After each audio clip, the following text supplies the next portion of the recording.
Hey guys, welcome back to another update from Maledictor. We've got a lot to cover here, so let's jump right into it. First off, we've got E1M6 lighting optimization. Pretty nice one. A big optimization at that too. In some areas, between 50 to 100% FPS increase. So pretty major. E1M5's performance for a while was not anywhere near what I wanted it to be. And so I had to go through and I had to tweak a bunch of stuff with it. First off, being the lighting. So the lighting, you're seeing it right now, post fix. But a lot of areas, that meant just figuring out which lights I just don't even need anymore and getting rid of them. And obviously the biggest performance increase can come from just flat out deleting lights. But then I had to go through each individual light in the map, and I had to start figuring out which one needs to cast shadows and which ones don't. The reason for that is when I select this light, you see this bluish white little grid here for this on this dome. That is called the attenuation for the light. That's how far the light will travel. So if we select this one, you can tell that the dome overlaps this dome. Like both, then you can really see it. So there's this area right here, like a Venn diagram, where anything in this area is going to have competing shadows. So, in other words, a light in this, or an object in this area will get 2 cast shadows. So the game has to figure out how it decides to render 2 cast shadows, and that is a much higher performance increase than just one light with cast shadows, or potentially 0 cast shadows. So spacing out the lights to where we have as few of these overlaps as possible was a big priority, and then figuring out which lights didn't need cast shadows at all was a big one too, because this is the biggest map in the game so far, and that's really why it had all these frame rate issues. And it also had its own unique issues. So we've got a lot of wide areas like this, and we've got a lot of rooms too. So that means you just need a lot of lights. So having to go in and personally audit every single light and try to squeeze as much performance out of it as possible was really big, and it paid off with a huge performance increase. Next, we've got water material fix. I could tell you what that is, but it would be boring. You don't want to know it. It's not that it's been so long and I've done so many things that I completely forgot what the fix was. I could tell you, I just don't want to. Next, we've got a player light improvement. So in a lot of games, you might notice if you walk up to a wall, then the wall actually gets brighter as you get closer to it. And that's because a lot of games have your character just kind of emanate light. So that's the case for this game as well. It's kind of like a subtle flashlight effect. You just don't have, a hard circle overlay or anything like that. It's just everything on your screen is brighter. And so what I did, and that this helps a lot for not needing as many lights, is I just increased the distance of the light travel on the player light and increased the brightness a little bit. So now that makes it to where things are kind of brighter overall for the player. And, really that doesn't sacrifice the atmosphere at all. That just makes it so that you don't have pitch black areas and you don't need to light things quite as much. Because another thing that actually impacts performance is light brightness. If you have a really, really bright light, that's going to cast more shadows based on the attenuation. So it's going to cast shadows from further away. So if you don't need as many bright lights just for lighting's sake, then you can get away with having that nice little performance boost that kind of adds up across lights. You're not really going to notice it too much individually, but if we've got really hard cast shadows, I want that to be a visual decision rather than certain, I just need a light an area. So that helps a lot with that. And that helps across every map, which is really big. Ideally, I'm still at the point where I can find plenty of game-wide performance fixes. So that's really what I'm looking for with these. Next, we've got possessed enemies. Possessed enemies are just variants of already existing enemies, and that I know that I have said before, and it's still true. I don't want to have palette swaps, and they're not palette swaps, but they are red, so they're a different color. But basically, possessed enemies are going to be they're special variants that come up at specific times. So they're definitely a lot more rare to see, and they are just powered up variants of already existing enemies. And depending on the type of enemy, they'll have a different improvement. So usually across the board, they have more health. They also across the board will usually have more movement speed. Depending on the type of enemy, they might have more or less. Like the axe cultists, they're meant to be kind of rush downers. So the possessed variant has a much higher speed boost than someone like the pistol cultist. But the pistol cultist also gets a fire rate increase, whereas the axe cultist, the possessed version, doesn't really.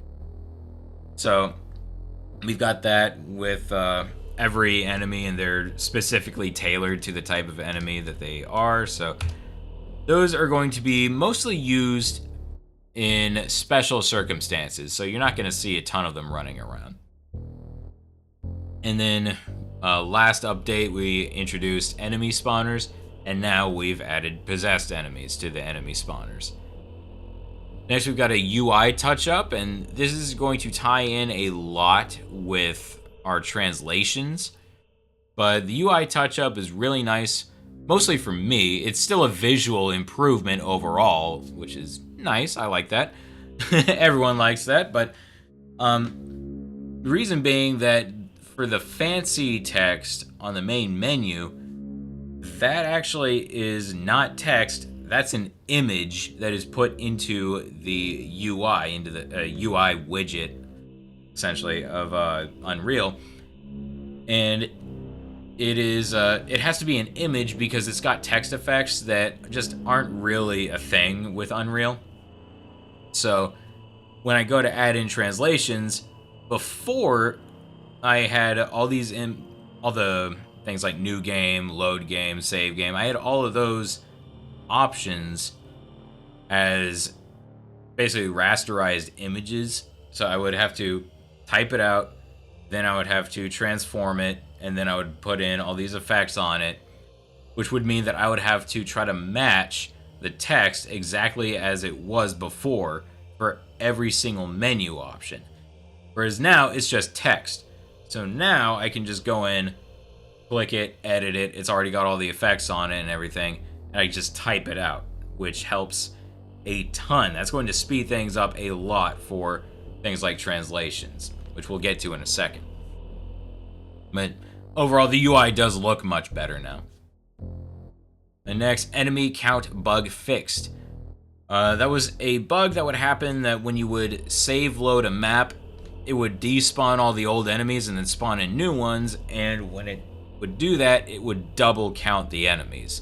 So you would wind up with incorrect enemy counts at the end of the map. So that's fixed now. Next, grenade throw odds changed, so that's just a little tweak that plays into our next option here of difficulty options added. Finally, we've got effective difficulty options. The alpha testers will know that I had a difficulty menu in the game, but it didn't do anything.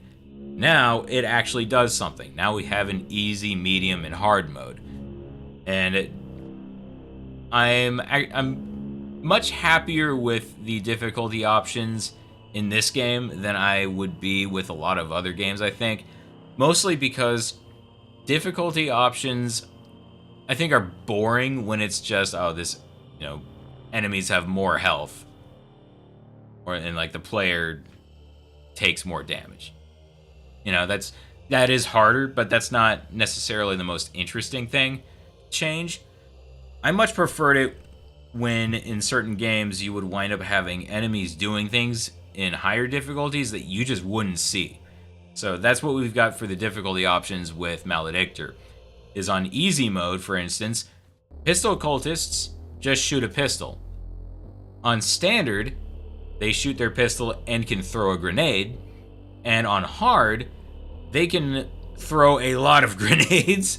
Their grenade throw rates are much higher. And there's other things too that I really want to add in, and it's going to be easy to add them in. I just need to actually go in and add them. I'm going to be doing that this month, I believe. Things like, I don't want to spoil too much, but one thing that I want to do is I want to be able to have on hard mode, be able to have the axe cultists put down bear traps, like have enemies actually be able to spawn traps. So I think that'll be very interesting. On other difficulty changes would be that are actually in the game right now is the submachine gunner.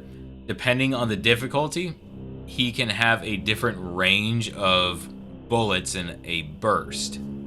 So on high difficulty, I believe he has like pretty much twice the average count of bullets in his burst fire. So things like that, and I'm pretty happy with the difficulty changes so far. I haven't gone through the game so far on hard, so it might not be possible to beat it on hard. I'm gonna have to tweak that later once I have everything kind of more established, but for now I'm really happy with the implemented changes between the difficulties. Next, we've got nav mesh tweaks. See the green on the floor here? That is our nav mesh, and that is telling our enemies where they are able to walk. So it's basically like rolling out a carpet and just telling them you can only walk on the carpet. And one of the problems that would happen would be on like ramps. Ramps were a big one, where the nav mesh just would not generate correctly. So you'd be at the top of a ramp shooting an enemy, and then they'd be walking up the ramp and then just stop and then just start like walking side to side right in front of you, and would never be able to get up to you because the nav mesh didn't generate correctly. So as far as I can tell, the nav mesh is fixed, but who knows? I feel like that's one of those things you don't want to declare it officially fixed, because then the next update is going to be, hey guys, now I really fixed the nav mesh. But for now, in terms of this map, it's working as intended. And E1M6 skybox added. Go outside. You see the nav mesh actually generates on top of the skybox. That's just important so that you can't do things like Molotov boost over walls and skip entire chunks of the map. And I'm a blood speed runner, so I like being able to do things like that. That's fun, but it's not fun when you're able to consistently skip maps. I don't want people to be able to easily skip over entire sections.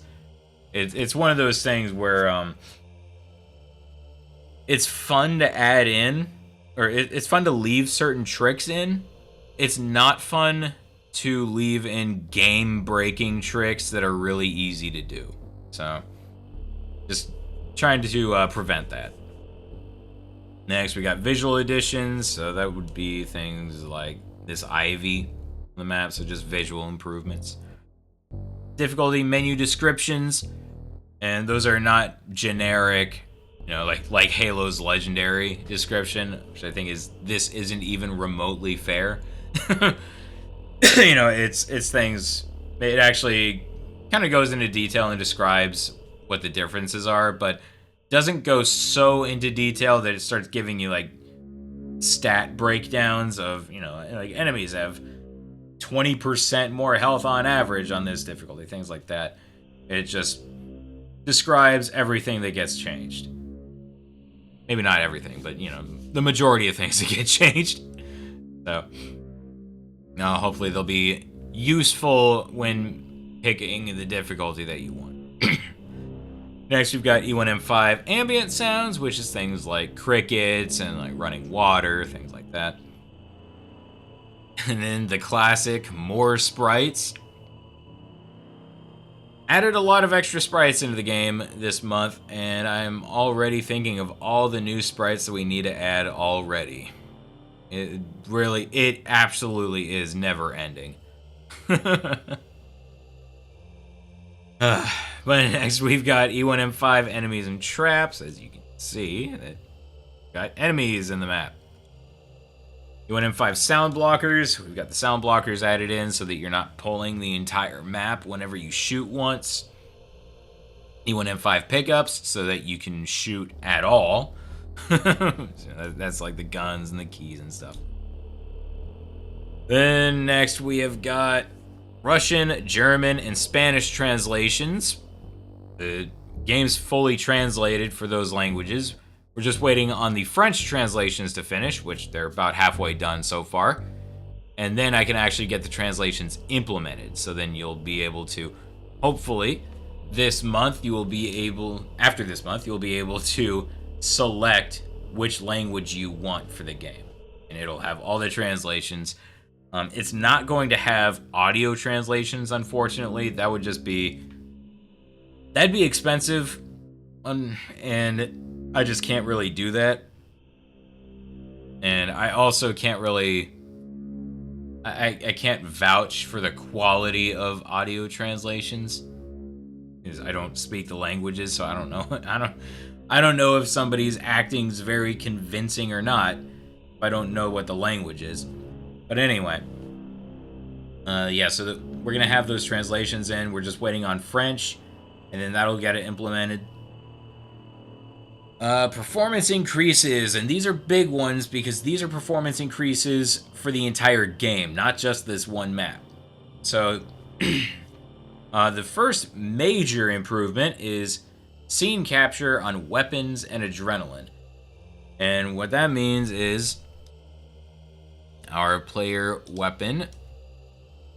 See, we have got we still have our placeholder sprite. I should probably change that because that's not something I made. That is just a placeholder from a tutorial. So anyway, the important thing about this is we've just got our sprite right here.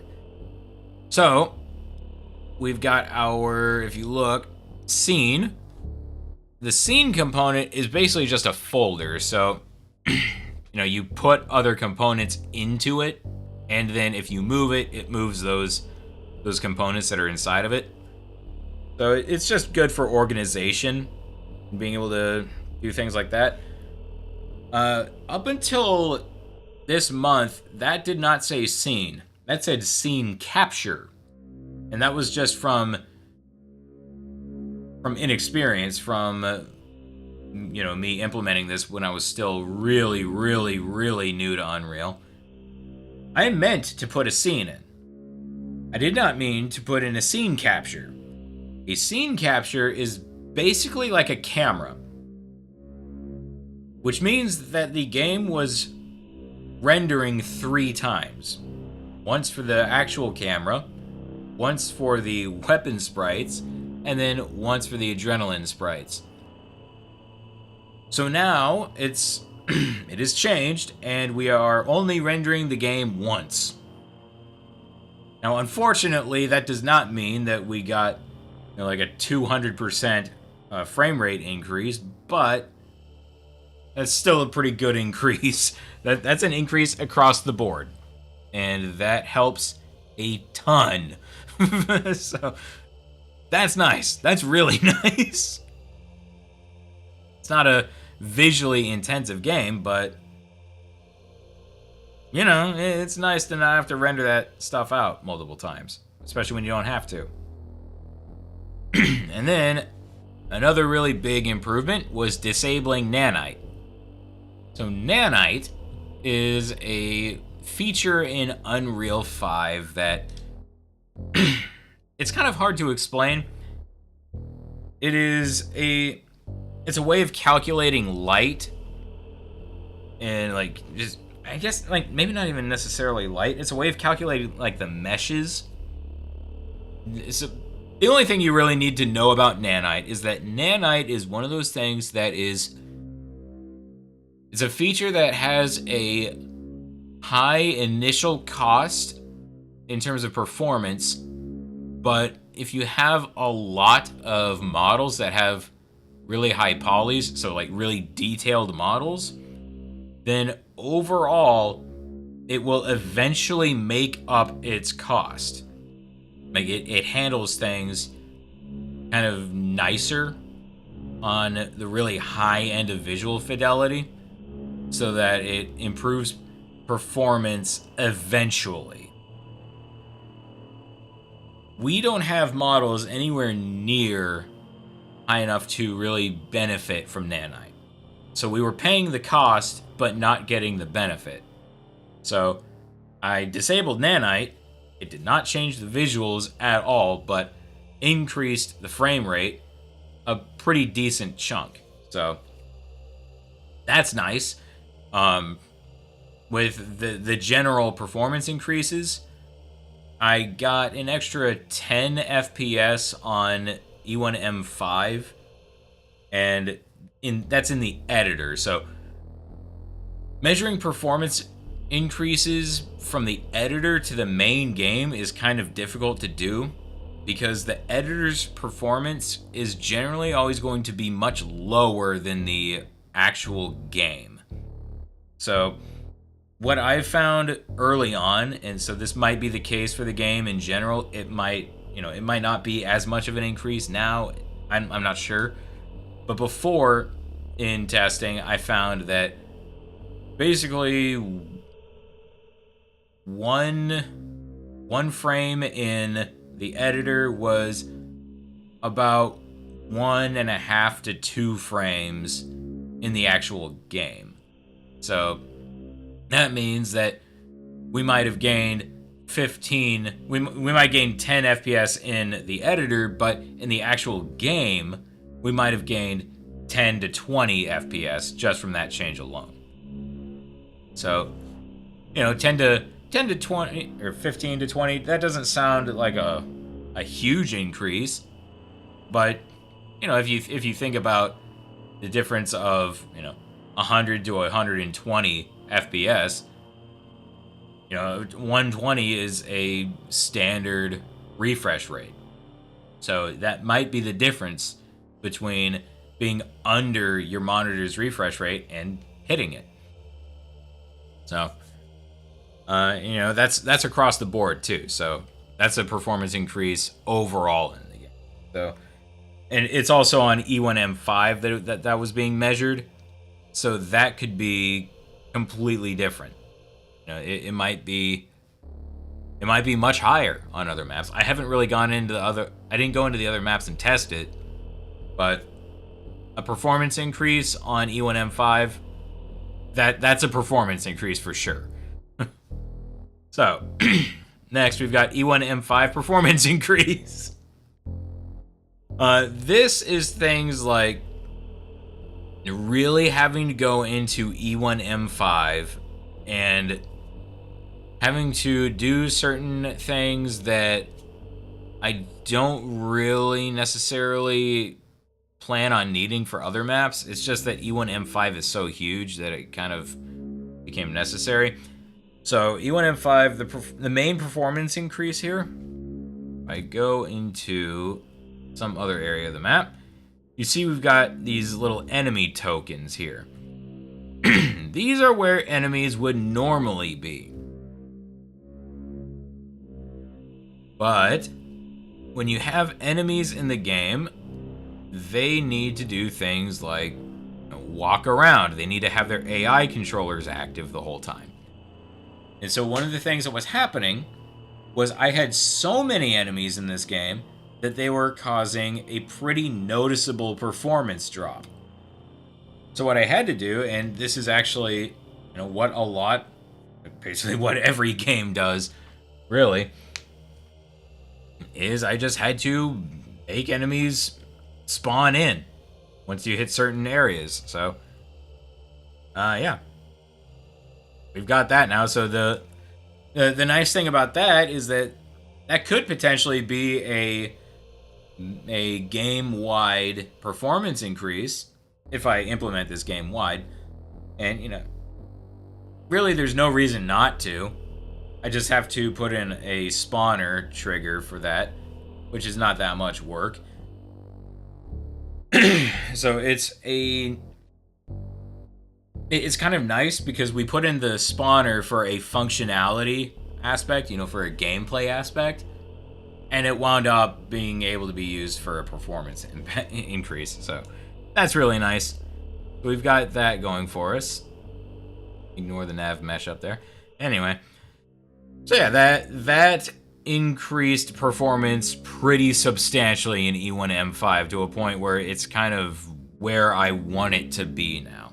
Obviously, I would always be happier to have way more frame rate across the board, but just in terms of, is this acceptable? Yes. So it's good now. And E1M5 soundtrack. Yep, got the E1M5 soundtrack in. It sounds really nice. It's yeah, not too much to say about that other than I'm happy with how the soundtrack is turning out for this game, and it's really tying it together, so it feels really good to play. E1M6 started. We actually have E1M6 started on a theoretical level, I guess. It's still, as you can see, small and rough, but hey, it's the beginning, and I already have a lot. I've got the overall idea for it planned out, so it should be fun. Hopefully, I'm planning on making it more compact compared to E1M5 because honestly, E1M5 was a big one, so I think it'll be nice just to have kind of like a smaller map that's a little bit tighter quarters. That'll be interesting. Next, we've got a new enemy in the game, the drone. And we go ahead and let's pull up our drone here.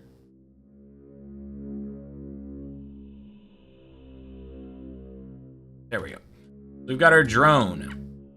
Yes, modern conventional warfare has finally made its way into Maledictor. So the drone is going to be another rushdown enemy that is going to be, significantly less common than the Axe Cultist because it is going to be a weak rushdown enemy that, as you can see, it's got like a charge of C4 on it, so it's a kamikaze drone. So it's faster than the Axe Cultist. It only has 1 health, so you only need to shoot it once to kill it, but just don't be too close to it when you do that. And then finally, jib performance. One of the big problems that you would run into when you had an enemy right in your face and you had the shotgun, you would shotgun them, they would jib, so they'd explode and all like the chunks would come flying out, and your performance would tank. I mean, it would be a huge frame rate reduction every single time. So I went in and I finally fixed it. So now you can jib enemies point blank and it doesn't affect your performance whatsoever. So that's a very nice change. So now jibbing enemies feels much better. The shotgun feels even better than it did before. So I'm really happy with that one. And that's just in time for our smaller map with closer quarters. So we'll be really, I might be able to count that specifically as an E1M6 performance improvement as well. But yeah, so that's it for this update. Finally, managed to get through it. Hopefully we'll be just as productive next month. But we will see you then. So thank you for watching, everybody. I really appreciate it. I will see you guys in the next update. Have a good one, everyone. Thanks a lot.